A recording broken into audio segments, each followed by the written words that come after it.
Dr. Meyer, and welcome to the GI Health Summit. Thank you so much for being here. Thanks for having me on the show. It's a pleasure to be back. It's so great talking to you. Dr. Meyer, so many people I know, probably more people than ever before, suffer from some kind of GI distress, whether it's GERD or IBS or SIBO or chronic constipation. Why do you think this is so prevalent now? And more importantly, what can we do about it? It's hard to say in terms of actual numbers. Is this basically just a greater awareness of people of the general concept of gut health, which I think that's probably the reason. There's, if you look at the statistics, I mean, these disorders have not increased in prevalence, certainly not over the last several years. IBS has been, for example, fairly stable in its prevalence. It only changes because the definitions have changed over time. So every time the symptom criteria are being modified, you get different prevalence numbers. But overall, I think GI diseases have been very common, affecting, as you said, every part of the GI tract, from your upper esophagus to the end of your intestine. And what has happened, a dramatic increase, as you probably have also heard from other people, is this awareness of gut health, a sort of a very general concept that different people associate different things with this term. So, there's this concept of gut health and gut inflammation and anti-inflammatory food. Like there's a whole new area that people like to talk about in terms of, diet and what they are concerned about. And so I see a lot of patients that come and not with a specific symptom of pain or discomfort, but they want to know what they can do to improve their gut health. What can we do to maximize and optimize our gut health? Well, so I think the first thing is you have to really think about what is that concept, that we didn't really use in the past that much. And so zooming into our gut, and you have fairly complex systems, or you have, the lumen of the gut with a lot of the food that we ingest, the waste material floating with trillions of microbes. They're not just floating there, they're separated by very sophisticated layer of insulation from the gut-associated immune system, which is just microns under the surface of the gut lining. And all these elements in the gut. So I've used a name that was proposed by one of my colleagues, Roger Little, the gut connectome. So the term connectome now is used for a lot of different things. We talk about the brain connectome. We talk about gene networks. So everything is becoming, is being viewed in this concept. So the gut is clearly a connectome. It's the close interaction between the immune system. The biggest part of our immune system is in the gut.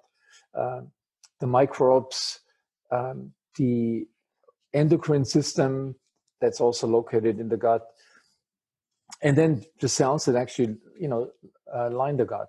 So you have like 4 or 5, and also the enteric nervous system, the neurons in the gut. So you have about, 5 or 6 very important systems located in your gut that all interact with each other.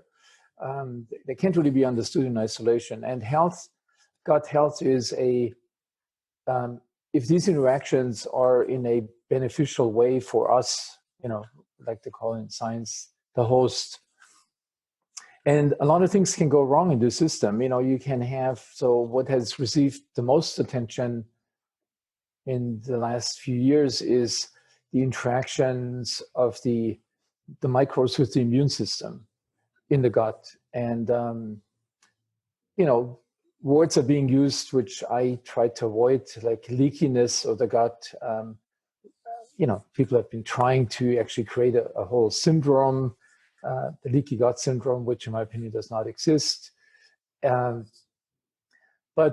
what's important is these interactions play a major role in not just regulating the immune activity in the gut, but that kind of is conveyed throughout the body. If you get an immune activation in the gut, it typically travels into your fat tissue, making the fat tissue an inflammatory organ, travels into your liver, creating non-alcoholic fatty liver disease, and migrating to the brain. There's a lot of interest now that the long-term upregulation of this immune system, ultimately through the microbes, plays a role, increases your vulnerability for Alzheimer's disease and possibly Parkinson's disease, cognitive decline. And so gut health has become a term that really involves just about everything in the body. And I would say that the immune system, the microbes in the gut do a lot of things. They produce neurotransmitters. There's tons of startup companies that are focusing on individual molecules that these microbes can produce. But I think the most important part that links it also to the diet is this close interaction with the gut-based immune system. And the microbes have multiple ways of influencing that, So that's a big part in my new book that I talk about this. And it is fascinating, so why would the microbes do it? Well, the microbes do it because what we feed them influences their behavior. The most important part of what influences their behavior and how they then talk to the immune system. So that brings us directly, to your area of expertise.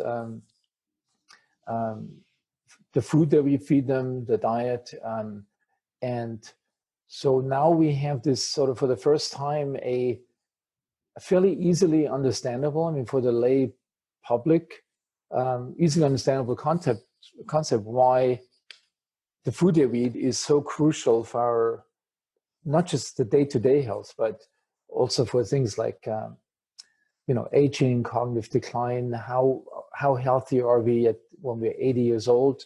Frailty has become a big issue.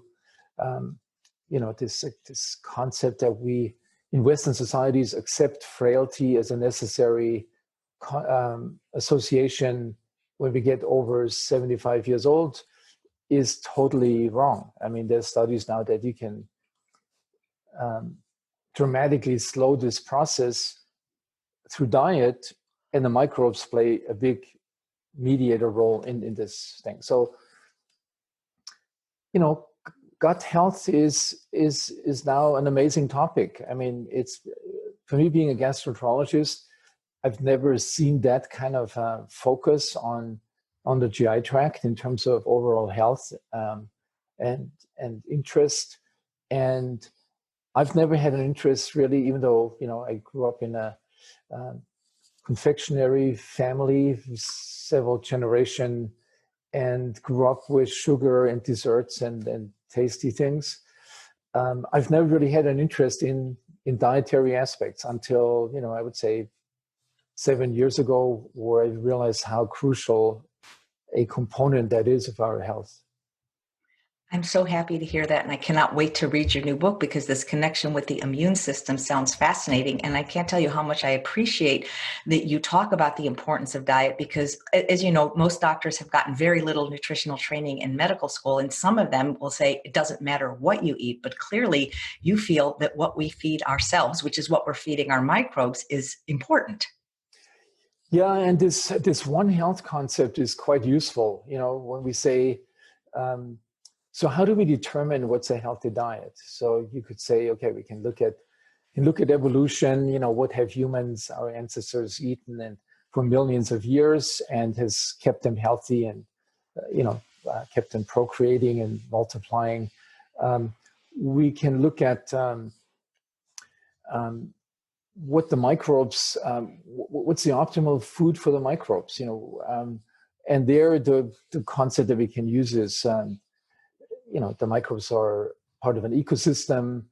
Ecosystems are determined, the health of ecosystems are determined by diversity and richness And so now for the first time, we can go from these concepts of determining what is a healthy diet, rather than saying, well, I come up with this new diet and write a best-selling book about this diet, and then a couple of years later, it's gone. I mean, this, unfortunately, this is sort of the negative, the dark side of the whole diet field for me.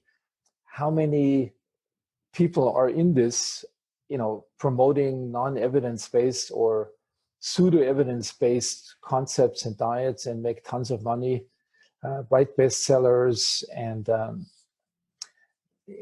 manufacture supplements and praise them without any evidence. So that's the dark side. The bright side, I mean, the most exciting side, is that now we have these ways of really coming up, what is that the healthiest diet? And I think the consensus is clearly going in one direction. It is a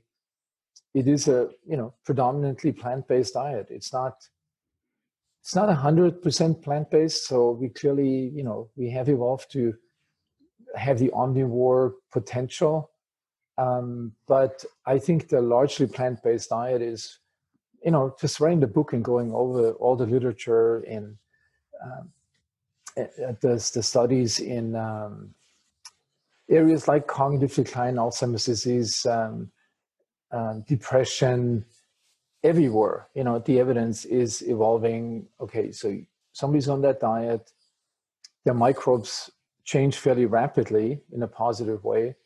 And people that are on a typical Western diet, they have a much greater likelihood of getting these diseases, and the microbes are deficient. So they're either starving or, So I think that's a really exciting time that, and I feel this is almost like a mission now, that to counter all the fake science that's out there, and try to convince people this is actually now, for the first time, we can establish a scientifically based nutritional science, which up to now, I've always considered nutrition a sort of semi, at best, pseudo-scientific discipline. Well, you've made me very happy with what you're saying, because I'm a big promoter of eating a plant-based diet or plant-predominant diet, or even a plant-exclusive diet if someone ethically wants to do that. And I read a statistic recently that Americans eat something like 92%, most Americans that is, 92% of their calories from animal products and processed food, which contain no fiber. Fiber is found in plants. So why is the fiber in plants so important to our gut health, to everything really, what you're finding? Well, let me answer this a little bit broader way. So clearly fiber is one of the most important components, and that goes back to, the kind of diet that our ancestors have lived with for, certainly for the last 25,000 years, but even earlier, it goes back millions of years, that even the hunters of big game, they always had, like, I think up to 50 different types of plant-based foods in their diet. We know this today. And we know that our genes, it takes about 15,000 to 20,000 years before our genetic makeup can adapt to a new diet. So our current gene makeup is adapted to a largely plant-based diet. And so, we can't deny this. And the same, the microbes are more flexible, and there's two components, I think, with the diet, or probably three with the plant-based diet. One is the fiber. Clearly, it's got a lot of attention, and deservingly, and it's not just one type of fiber. So if you eat carrots every day, it's not going to do much good for the health of your microbiome. If you diversify the intake of different plants and different fibers, there's tens, possibly hundreds of different types of molecules that make up fiber. Then you challenge your microbiome, because each of those fibers need a different bug to process it. So you force your microbiome to expand its diversity, and that's really what you want. There are many of these, these undigestible fiber components are broken down into the general currency of the gut connectome, which is the short chain fatty acids, which have a wide range of benefits locally in the gut, but also, beyond the gut in the circulation. And so that you could say, this is already enough benefit to increase the amount of short chain fatty acid production. But then you also have another class of molecules, which are the polyphenols, which are often or generally mischaracterized as antioxidants. I mean, some polyphenols are antioxidants, but most of this antioxidant activity has always been determined in cell cultures or isolated, systems, not in the full GI tract. Most of these molecules are not absorbable in our small intestine, so they're also targeted at the microbiome. So so you have two components already that are not really aimed to be absorbed in your small intestine, but they go down further downstream, the end of your small intestine, the ileum, and to the large intestine, to the colon. The polyphenols and the fiber. So just these two components is the optimal food for your microbiome. And then you also have, a high ratio of the omega-3. You have fats in plant-based foods. And fat per se is not bad. It's actually, pretty good if it's the right fat. And so this ratio of omega-3 to omega-6 fatty acids, that the high ratio that you get in plant-based foods, I mean, this is actually a lot of fat in plants, like is healthy as well. Some of that, those fats are obviously absorbed in your small intestine, but they will also influence, which is another benefit, your bile acid composition. So whenever you need bile acids to absorb fat molecules, and these bile acids are produced, in the liver, secreted into your intestine, then they help to emulsify the fat that you ingested, so it gets absorbed. But then they get into your large intestine, and the microbes modify these bile acids to secondary bile acids, which are then reabsorbed in our system and get into the systemic circulation. Now, some of these bile acids, which is really important, have been implicated in cognitive decline, have a negative effect on the brain. And it's the ones that are increased with the consumption of these omega-6 fatty acids. So the animal fat will give you a higher proportion of these secondary bile acids with the help of the microbes that are bad for your brain, cause degeneration and inflammation in your brain. Whereas if you get the fat from plant sources, that's not the case. So these are, I would say, the three main reasons, scientific reasons. There's clearly also vitamins and trace micronutrients in plants, but in terms of the health and the relationship to the microbiome, I think the three that I mentioned are probably on the top of on the top of my list. Well, I couldn't agree with you more that we should get our fats, whole food fats, things like avocados, nuts, things like that, much more than animal fat. Because I believe in one of your presentations, you talked about how a diet high in animal fat is unfavorable for our microbiome, and that you mentioned a few tribes like the Yanomamo and the Hunza who typically eat a low-fat diet. Yeah, so those are the last, these tribes are the last remnants of these hunter-gatherers that that predate the agrarian revolution 25,000 years ago. And yeah, pretty soon, nobody from this era of human evolution will be left, because there's only a few hundreds left of them. Unfortunately, the Yanomamas are exposed now, even now with the COVID-19 pandemic. They're very susceptible to, I mean, nobody talks about that, but I mean, that's, having been there, it sort of really affected me personally in a way. So yeah, these tribes, I can talk about the Yanomama, and I wrote about this in my book. I mean, they're surrounded, we lived with them, and they're surrounded by wild animals, and game and birds and fish, and they're very selective of how much animal products they eat. It's mainly fish that they catch, and couldn't tell you the frequency now with which they eat meat products, but even the animals, the wild game that they eat has a high ratio of omega-3 to omega-6s. I should also say this, the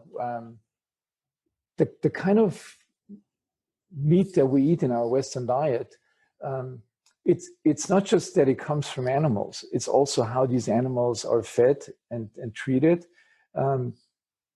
because that changes the ratio of these beneficial to harmful fatty acids in their meat. Up to the best tasting steak would have a 60-70% fat content, and most of this fat comes in the form of unhealthy fatty acids.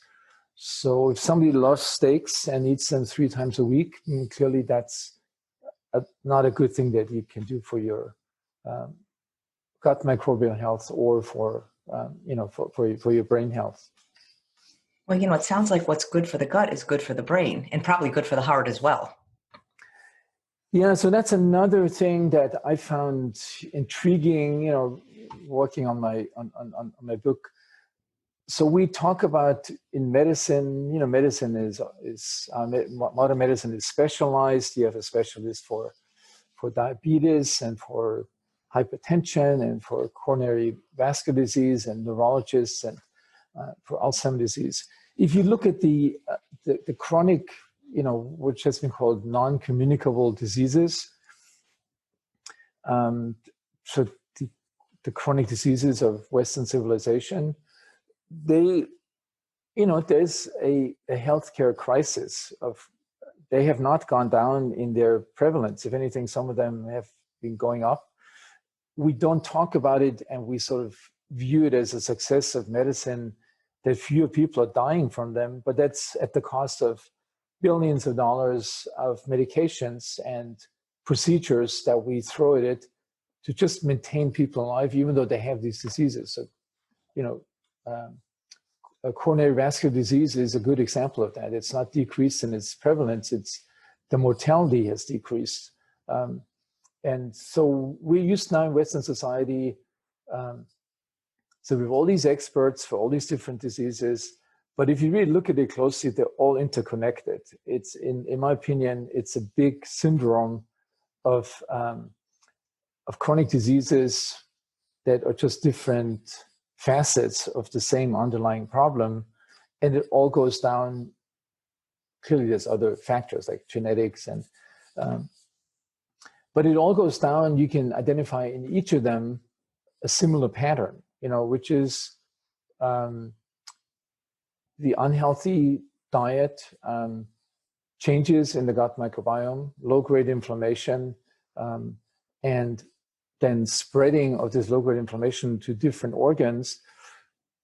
So you could ask, why doesn't everybody get the same, all of these diseases? Well, that's where genetics comes in, or epigenetics, that if you have risk genes for Alzheimer's disease or risk genes for heart attack, and you have, you're on this unhealthy diet, this is the weakest point in your overall system. But I look at all these diseases, they shouldn't be treated by specialists. Somebody should look at those and public health experts like Walter Willard, sees it this way. But a lot of our specialists in our medical system are not. That's how the medical system operates effectively by, treating individual diseases with procedures and with drugs rather than, changing the dietary habits or lifestyle habits.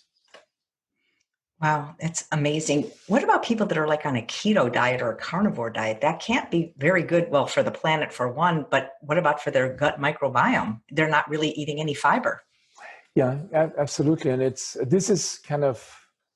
interesting question, the keto diet. So clearly there's evidence that in certain conditions, it's quite effective, and what's probably best documented is intractable seizures in young children, where a child has a seizure every few minutes. It's not responsive to medications. And it's been found that a keto diet can be beneficial in this situation. Another one is if somebody, is morbidly obese and wants to lose weight quickly, but it's at the cost of starving your microbiome. So you always have to keep this in mind. It's not a long-term strategy.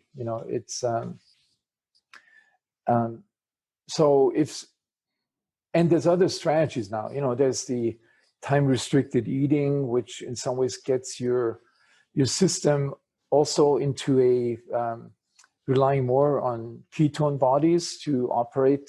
So if you don't put any food in your intestine for 16 hours, it's sort of perceived, as a signal to switch to a ketogenic operating mode and your brain, and you will burn fat and generate keto bodies. But then in the 8 hours where you're eating, you should have a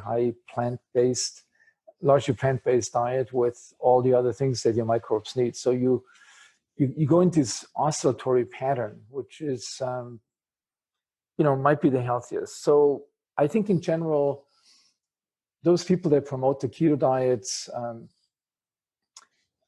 I would say they're probably not aware of what they're doing to themselves. They love to talk about that it lifts their brain fog, and it makes them more effective. But if you think about what we know today, what this does in the long term to your gut health and to your brain health, you definitely wouldn't want to do that.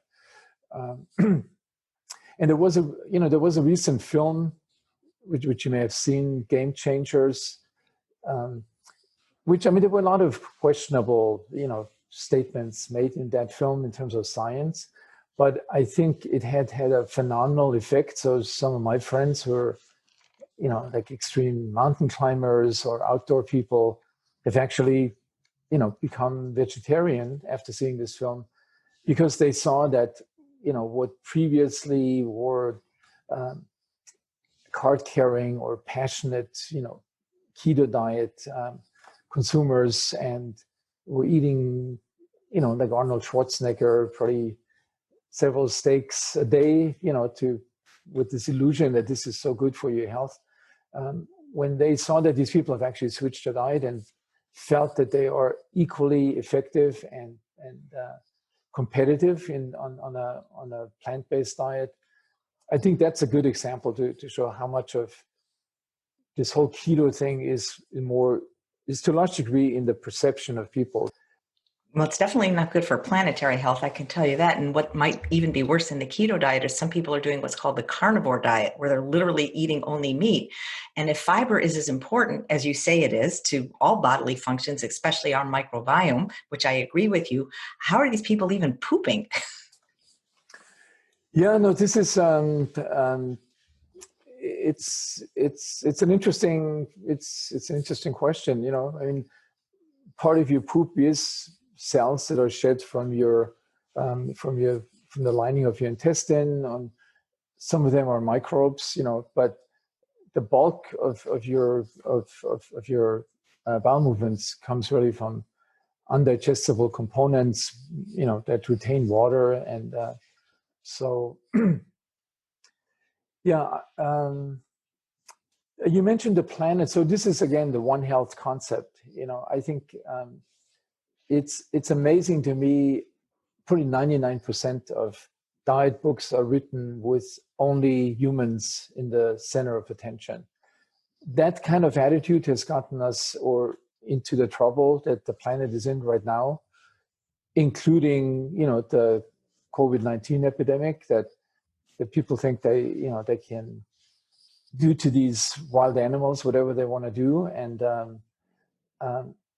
not thinking about the consequences of that. So this mindset of completely, human-centric diet and what's good for us is a big part of the problem that we have today, and it will get bigger because the backlash that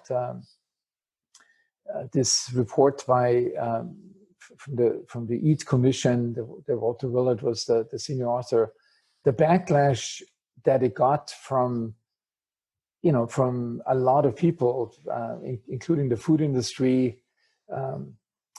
Not surprising, if somebody promotes something that is against very strong lobby forces in Congress, the meat, the milk industries. It's not surprising that there's an uproar. And but I would recommend to anybody interested in this to read that EAT report, which is published in the Lancet, which gives you the clearest picture that what devastating impact. I mean, look at the Amazon. The main reason that the Amazon is cut down is so either farmers have more land to grow soybeans to feed cows or to have larger cattle herds. So what's happening there is not because they have a bad president; it's because of our dietary habits, and and that's particularly the keto and the carnivore promoters. Yeah. What about dairy? I'm interviewing lots of medical doctors for this summit, and particularly gastroenterologists, and most of them do not feel that dairy is optimal for health in general, but especially for gut health. Yeah, dairy is interesting. So we recently published this blog post on the Facebook page and in my newsletter. So this is also built on this illusion, that a large amount of dietary recommendations by the USDA, consuming a large amount of dairy is good for your bone health and good for your, overall health. And clearly, what they recommend, I forgot the exact number now, is way above what's considered, healthy by some experts. And it's based on this wrong concept. I mean, milk is something that has evolved to nurture,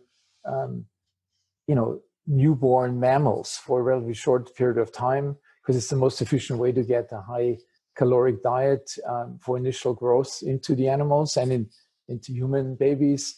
So human breast milk, probably one of the most amazing fluids that's ever existed on the planet because it also has molecules in it that train or that program the gut microbiome. But the great majority of people and animals lose the enzyme that breaks down lactose, so the enzyme lactase, and that's a completely normal process. So, medicine or gastroenterology has made lactose deficiency a disease entity. Well, it's the default mode. It's the status, how a healthy person evolves, that we don't have the genes to produce, to break it down as adults, with some exceptions in northern countries like the Inuits and Scandinavians that have always dependent on their animal herds and the colder climate. And so there's reasons that genetically they're different, so they can process it. But in general, milk products are just not made for adult human consumption. I mean, that's the bottom line. And thank God, we can see now this revolution in moving to plant-based milk products. I initially, I still remember the first time I went to the UCLA cafeteria and had somebody order this, this latte with this kind of plant milk. And I got this is crazy, latte and cappuccino is sort of synonymous with with milk. But in the meantime, we've become big fans and promoters of these various plant-based milks. They also vary in their benefits, and it's a good example how you should evaluate anything that you eat or drink. Some are better for the environment, like pea milk obviously has the lowest impact on the environment. Almond milk requires a lot of water to produce, but all of them have health benefits over milk. That's pretty clear. You don't have to worry about indigestion, all kinds of IBS-like symptoms, bloating, and it's to me it's interesting how something like this, our attitude towards milk, has been ingrained over generations in our minds by the lobby, and by and then how easily medicine and gastroenterology has created a syndrome, which is really not a syndrome. It's the healthy state, that you don't have lactase as a normal adult in most societies around the world. So, well, if I could jump through the screen and hug you right now for saying that, I would. So you had mentioned cappuccinos, and I'm wondering what effect do things like caffeine and alcohol have on our gut health and the microbiome, especially somebody who's compromised with some of these conditions like GERD or IBS, because so many people, Americans in particular, start their day not just with one cup of coffee, but with several, and end their day with several alcoholic beverages. I mean, can that be good for our gut, especially if we have something like IBS or GERD? well, so if you have food sensitivities and something like GERD or acid production plays a role, plays an important role. Clearly, you want to be careful, with acidic drinks or something that we know increases reflux. Tea is better. Green tea is probably the best because it has this very high amount of beneficial polyphenols, and there's many studies now, large-scale studies that have shown that health benefit. With alcohol, I think it's so this is something when you look at different cultures. I mean, if you come from Europe, obviously alcohol is part of the social fabric. Be it wine in the southern European countries, be it beer in the northern European countries.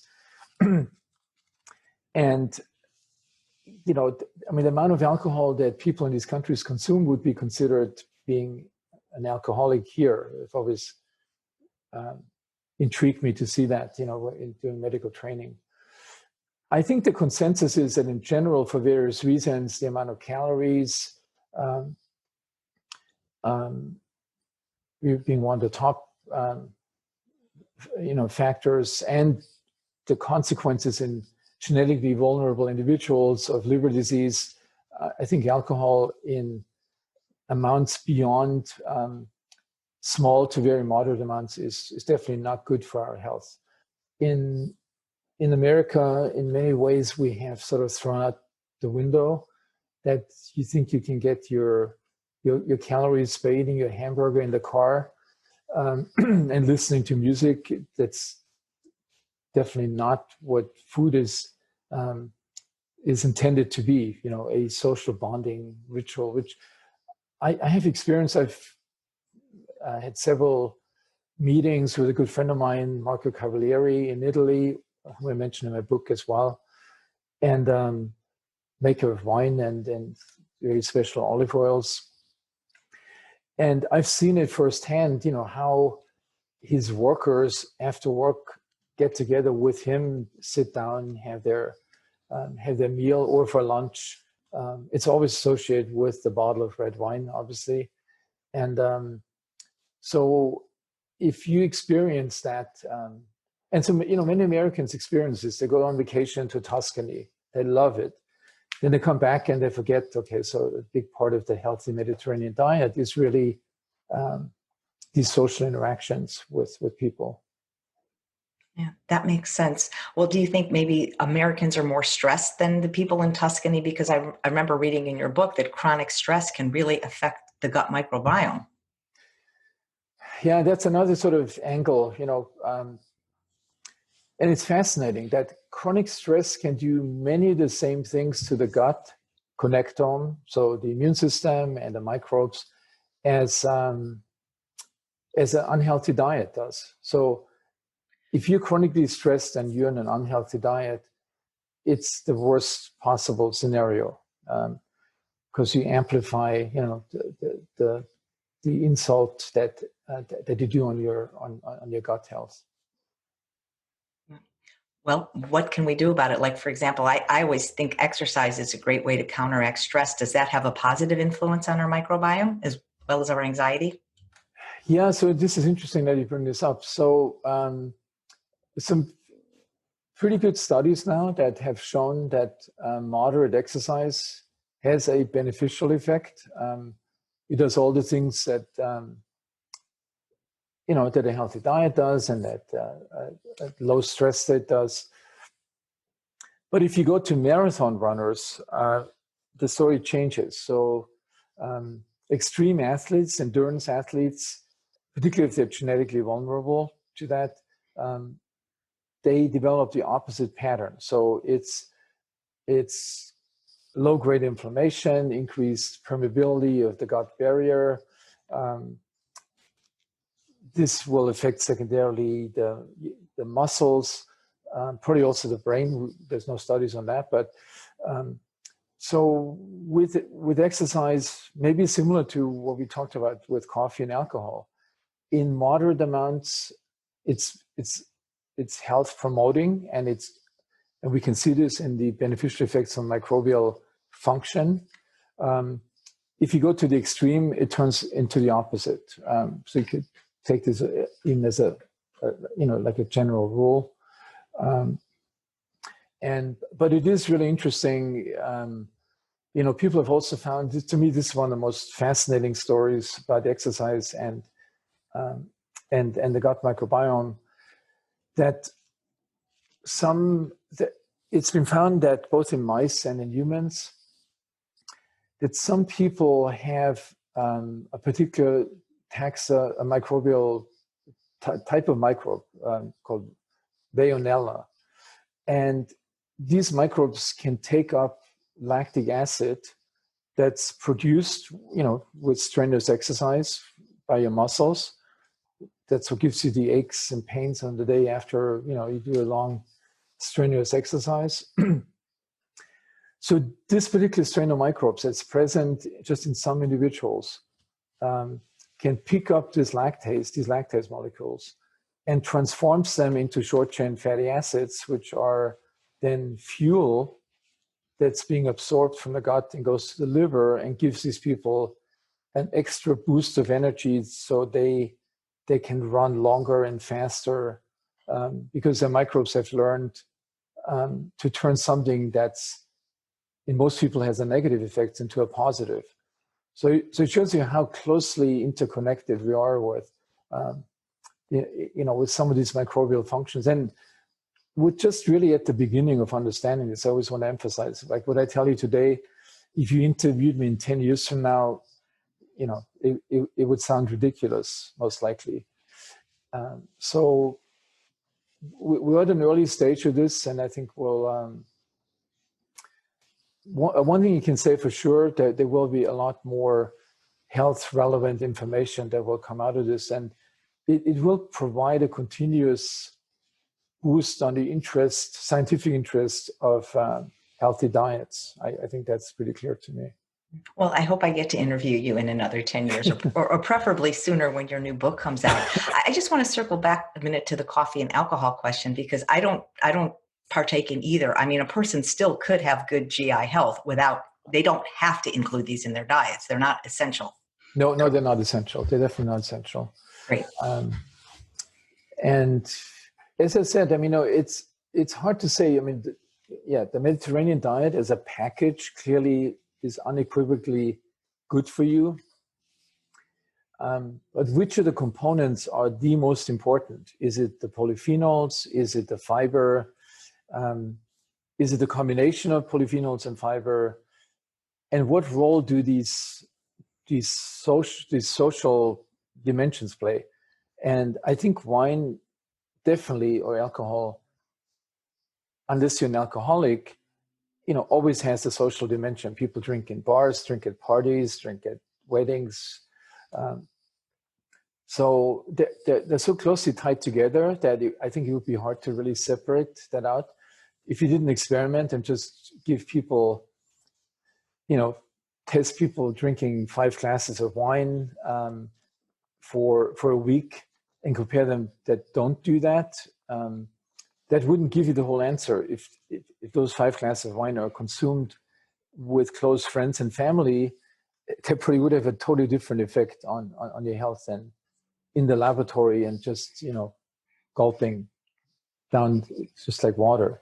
I think that's right. Well, I know that Sardinia is one of the blue zones, but so is Loma Linda, and they consume neither alcohol or coffee, but they have, like you say, the great social interactions, and they do share meals and things like that.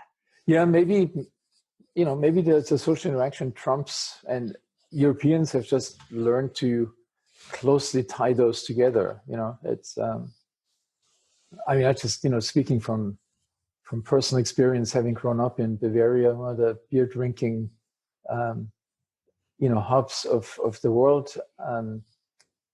Nobody sits at home and consumes the beer in front of the television. You go out into a place and meet with your friends and have all summer long these festivals.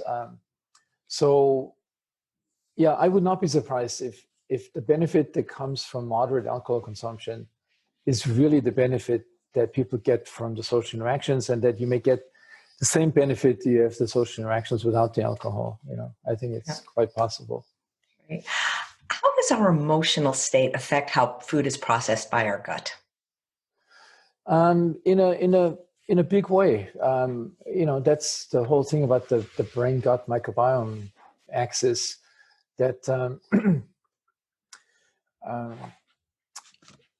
so we know that stress has a major. We talked about this earlier. It's stress by activating the autonomic nervous system, sends these signals directly down to the gut. We know a lot about what it changes in the gut. We know also how it affects the microbial behavior. And so many of these negative mood states, like anxiety and anger, also turn on the stress system within the brain. They're always linked to that. And so even though we don't have really good studies on that, except for studies in mice, but in mice you can't really study anger, you can study anxiety. They definitely, those negative mood states, I would make an intelligent speculation that they have a very profound effect on your microbial makeup and how food is processed. If you're in a stress state, you will process the food very different, or in an anxious state or an angry state. And some people know this. So if you're angry and you eat something, you're much more likely to get a stomach ache than if you're relaxed. It's with positive emotions. That's an interesting question. And it's generally in medical science, we don't get funded for studying positive things. It's always disease and negative things. So there's very few studies on that.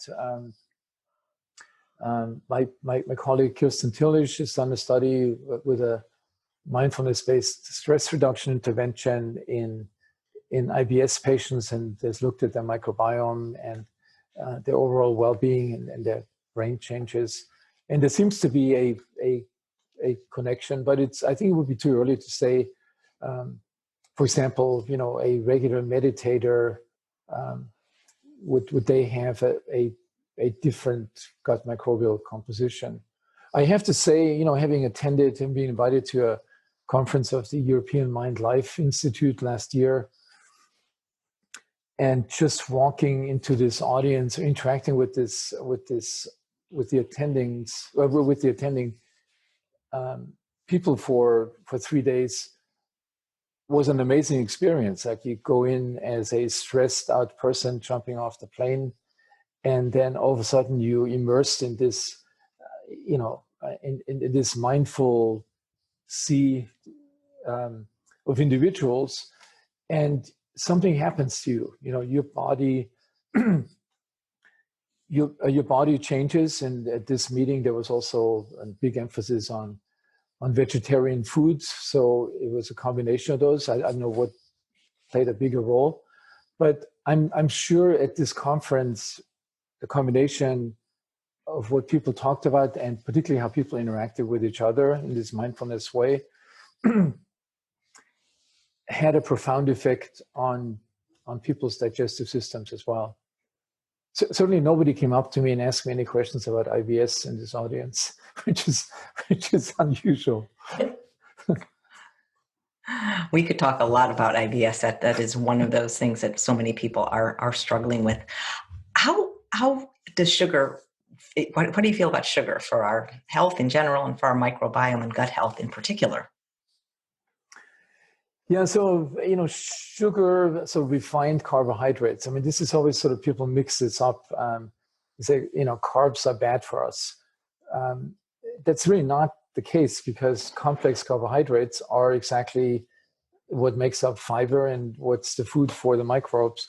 It's really the refined sugars that you have a very high calorie dense food that our intestine is not designed for. Our endocrine system is not designed for. I mean, there are studies that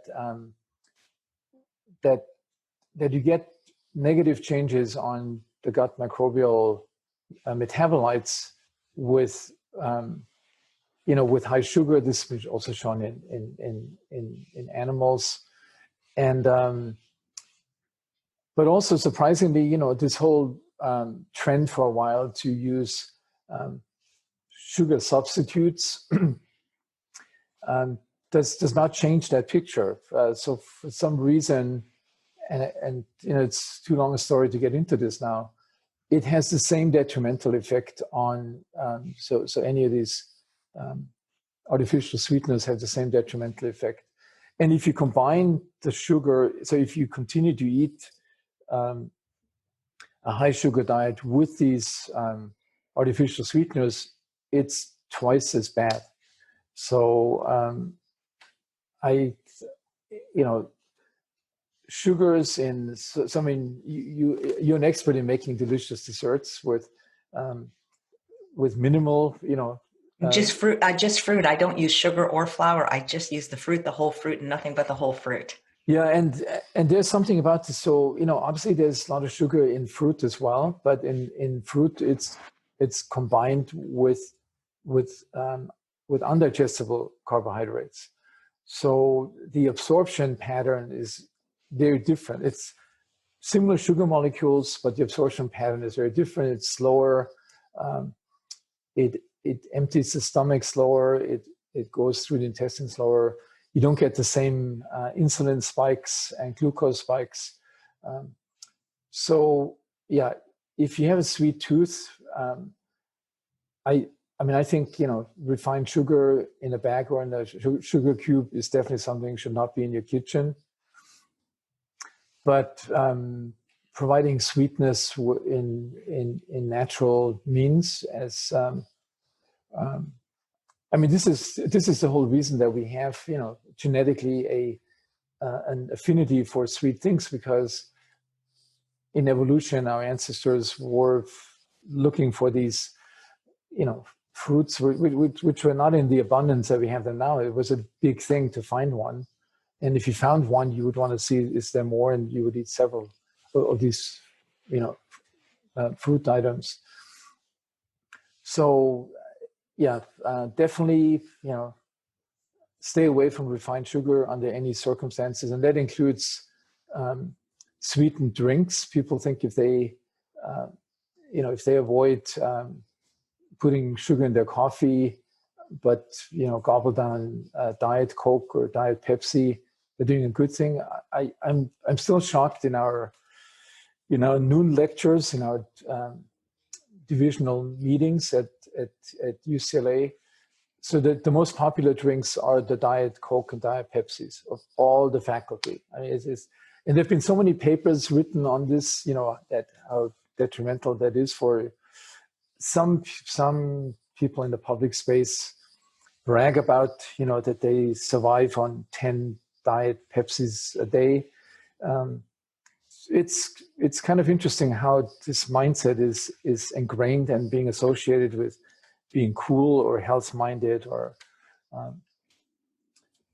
it's really getting away from this craving from sugar. It's once you train yourself not to use refined sugar in your meals and in your drinks, you don't really crave for it anymore. It just changes the way that your system values sugar. The salience of sugar, of sweetness, goes way down. Yeah, that's so true. I find that to be really true for myself as a recovering sugar addict. And I'm so happy you said that these sugar alcohols like mannitol, sorbitol, xylitol, erythritol, and stevia, they're equally bad for us and from a culinary standpoint, I think they taste terrible. Yeah. I mean, some people don't notice that, and, looking back, I was one of those people myself. For a while, I thought, this is the best thing, and had my 5 cups of coffee with artificial sweeteners, and not realizing what I was doing. I was hooked on the sweetness, not on the coffee, really. So it's an interesting, for me, it's been an interesting journey. Having, as I said earlier, grown up in a business where sweets were ubiquitous, and viewed as a way of making, running a business, then becoming a gastroenterologist, becoming completely agnostic to health related to diet in general, and then having gotten back into this, really in the footsteps of my book, or like around that time when I published that, and then realizing how much knowledge and education can help you to first of all, to realize all the things that you have not done right up to now, but also how easy it is to do the right thing. It's really not it's not rocket science. Rocket science is what scientists have done, like in the microbiome field. If you look at people, the kind of science that's being done there now is mind-boggling. But the consequence, the lessons we learn from that is not rocket science. It's very easy, simple dietary and lifestyle modifications. Okay, that's great, because the next question was for you to tell us what those are, because people hear about certain foods to eat or supplements to take or behaviors to engage in to optimize their brain health or their bone health or their cardiovascular health, but very little is said about what we can do to optimize our gut health. So what should we be doing on a daily basis to do that? So this is now coming back to many of the topics that we touched upon during this conversation. It's the combination of regular daily exercise, not excessive, because we know that has a negative effect on our health. A largely plant-based diet in moderate amounts, which will happen automatically because there's none of these foods with high caloric densities in that kind of a diet that you would get otherwise. It's practicing a mindful state, decreasing your stress level and your anxiety level. And yeah, I would say with these three arms, the mind, your body and your muscular system, training your cardiovascular system at a high level, and a healthy diet. That's what I mentioned is the easy way to actually accomplish this. The motivation for doing that's a harder thing in our modern lifestyles. Possibly, one good thing about this current social isolation or slowdown in society is that people possibly, I don't know if that's actually happening, had more time to do these things rather than spending 2 or 3 hours commuting every day.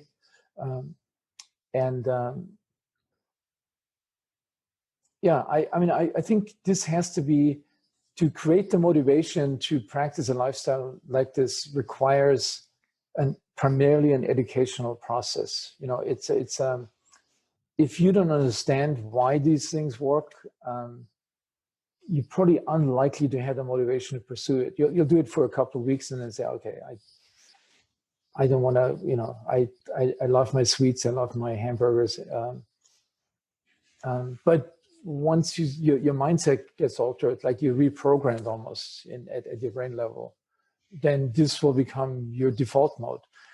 And I think that's a very important component.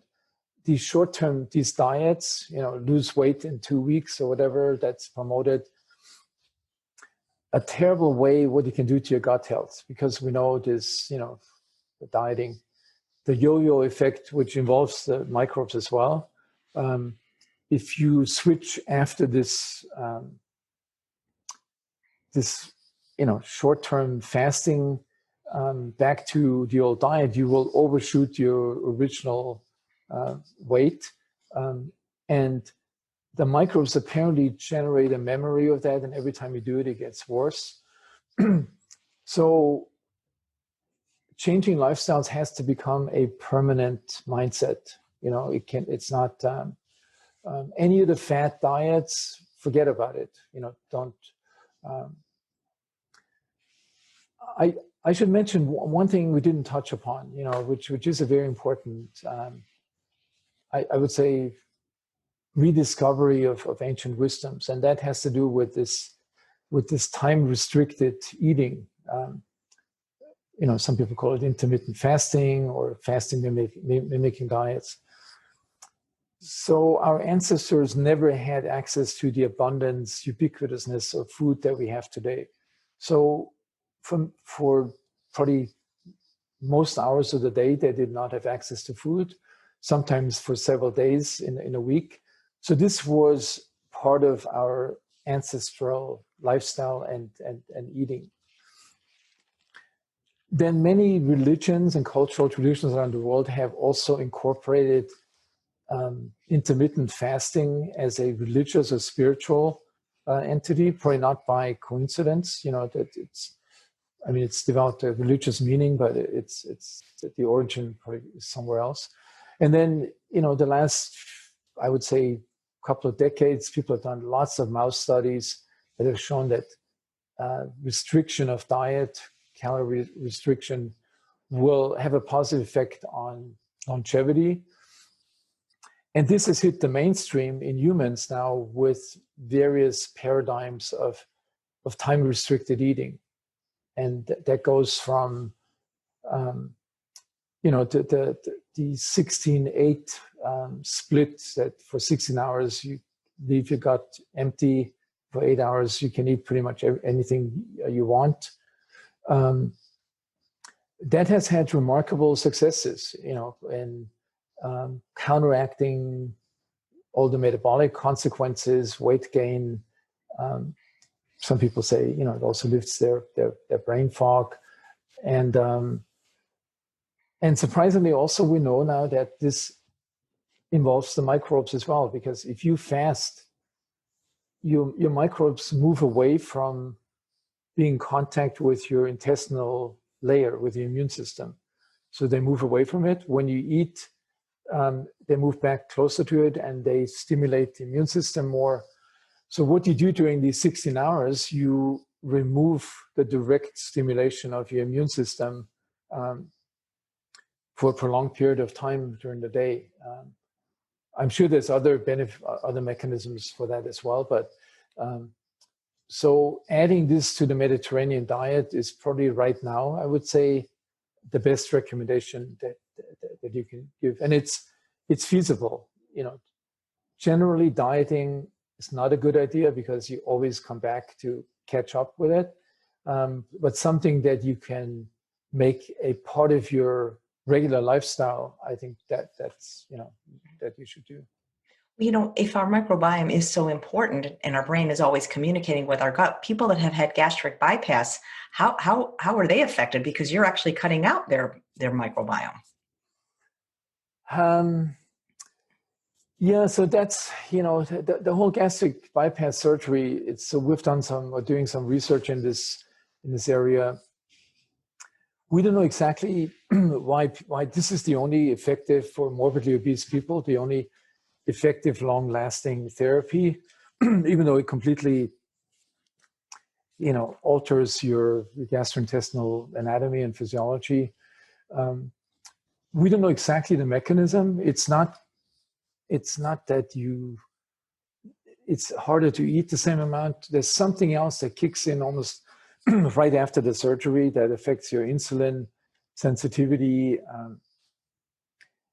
And we don't know exactly what that signal is and to what degree. It also seems to be involving the gut microbes because they are altered after that surgery. And in animal models, people have shown that if you transplant fecal material from a patient after it had lost like 60 pounds after the surgery into an obese mouse, that mouse will lose weight as well. So there's something that the microbes play a role in this, mediating the weight loss, but we don't know exactly what it is. So it's definitely not something I would recommend unless somebody is morbidly obese and risks dying from a heart attack or some other complication. The intermittent fasting in people like that is probably the way to go, I would say today. It's... It sounds good. And I think for most people, it's doable. This has just been so wonderful talking to you. Dr. Mayer, what is the truth about GI health? So the truth about GI health is that, and using the common word gut health, is that it's a lot more than dealing with the gut. It's dealing with your overall health, every organ. It's a key determinant of your overall health. And it's something that you can easily manipulate and influence by some of the things that we talked about today, primarily by a healthy diet and a lifestyle that incorporates other factors that influence gut health, like your mind and exercise, in addition to the dietary changes. So gut health has become one of the central themes, I would say, of the health debate in general. And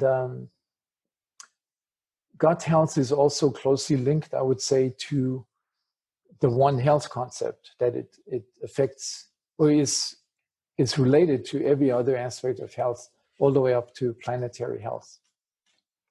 Beautifully said. Thank you so much. Okay, good talking to you, AJ, as always.